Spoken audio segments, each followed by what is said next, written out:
have a fantastic, magical video by the one, the only Stioorg, which, if you don't know him, he makes excellent content for all games. He is the guy of guys. And he made a video about Wuthering Waves, about how their terrible launch led to their amazing victory. And with the recent developer updates, I would say that victory is still coming around. If you don't know, they are giving us a free 5-star, another free 5-star, I should add. So let's dive into this video and see what he has to say about this amazing game, Wuthering Waves. Yo, as you read from the title, Wuthering Waves' bad launch saved the game. Today I'm gonna talk about why that is and also how the game would be if nothing wrong actually happened.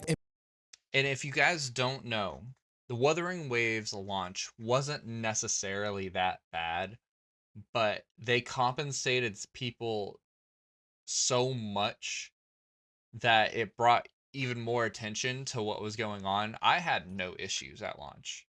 It was a little bit laggy, but it got over itself within 5 minutes. Some people couldn't even play the game entirely. There was a bunch of lag issues. The ping, which shouldn't really matter, was affecting people in weird ways. Some items had wrong text on them. I think it was Gion's 5-star weapon.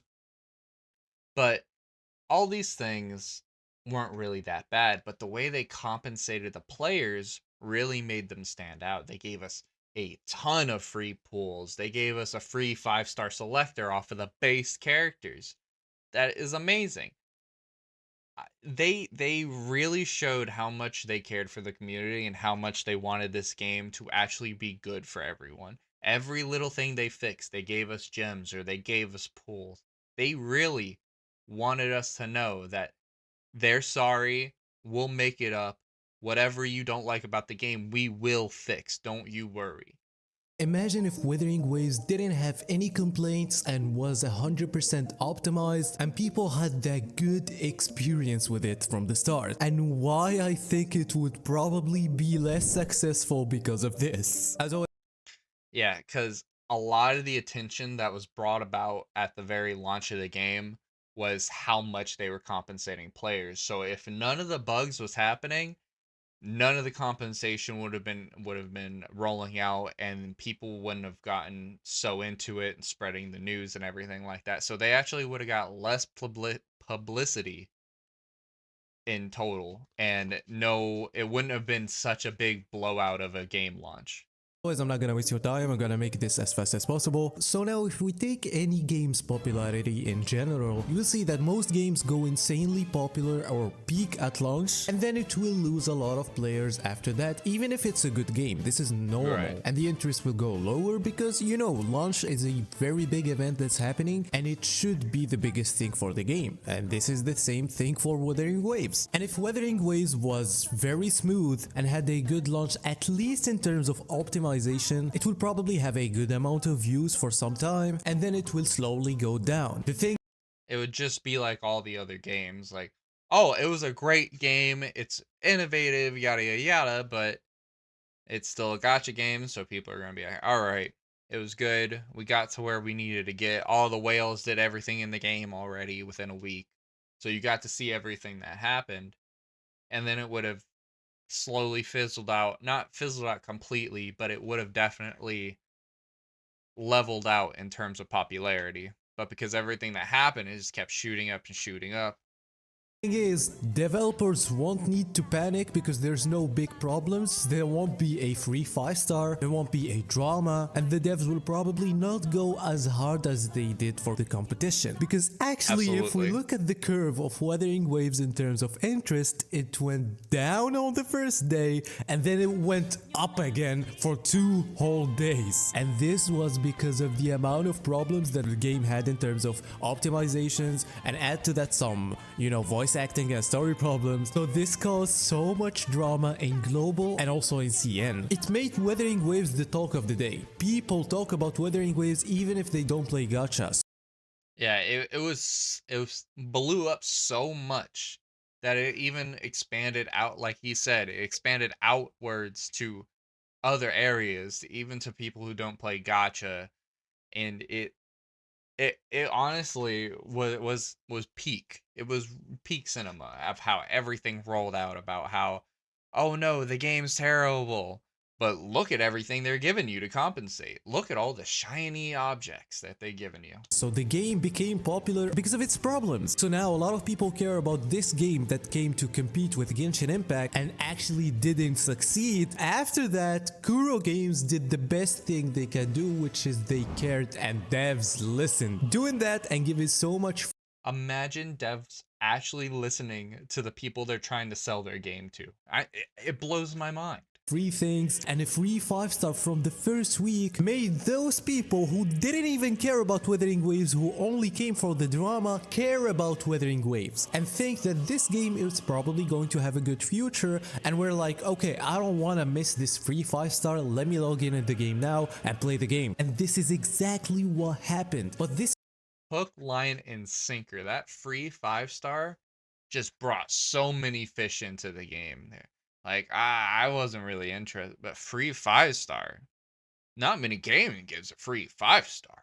Oh, I gotta at least try it out just in case I do like the game. I want to get this free 5-star so I have a head start in case, I do end up liking the game, this, that, and the other. It was perfect planning.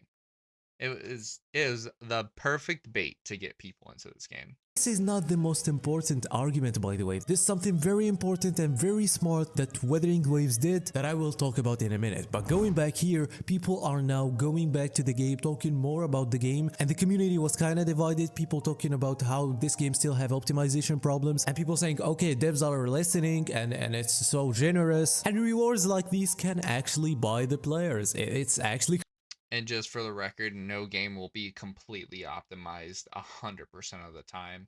There will always still be bugs and glitches in games. It's just how it works. So confirmed now, especially when they had a very good roster of standard characters. But now there is another thing that made it even better: the amount of promises that Kuro Games made. Some of these promises didn't even come to the game yet, but these promises helped them gain more respect from the players. Even if they weren't going to do it, more players are going to believe that, and this helped them stall for another version and make players cope with the game until we got 1.1, and they fulfilled a lot of these promises, which made Wuthering Waves at that point established in the community. It's a very smart thing that they did. It's not intentional, by the way. That was a very good decision making after rushing the game. Okay, this might be right when you them rushing 1.1 was such a 5-head move because it staggered them with Hoyoverse, so they weren't competing directly with patch updates. And they actually had 1.1 developed enough to where it didn't hinder them either. They had it all ready to go. Yes, everything else will be constantly pushed up a little bit from now on, but as long as they catch up and they start a good rhythm again, it'll be fine. But I played through the entire thing. I 100% the area, did all the missions. I have encountered no problems. So they released it perfect in my opinion.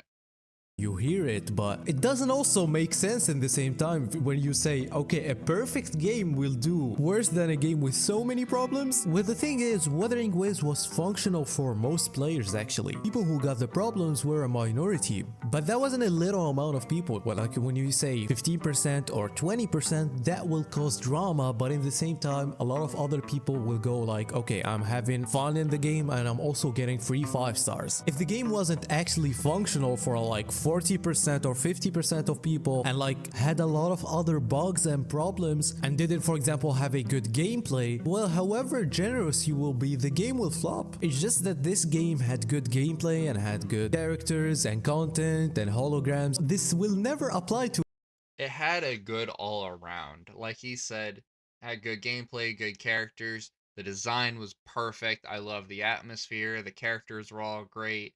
They all had actual different feeling, and it really had the whole shebang when it comes to enticing people to play the game in the first place. to every game. Like, this is hard to be applied to every game. Just And look at these Wuthering Waves animations. was kinda lucky for going that far, even with these problems at the start. Because I will never, by the way, praise a game that came half-baked or rushed. But at least when the devs listen, I would appreciate it. Anyway, if you don't subscribe now, you're gonna lose your 50-50. Bye-bye. Ooh. Fantastic video by the great Stioorg. I love the outro too.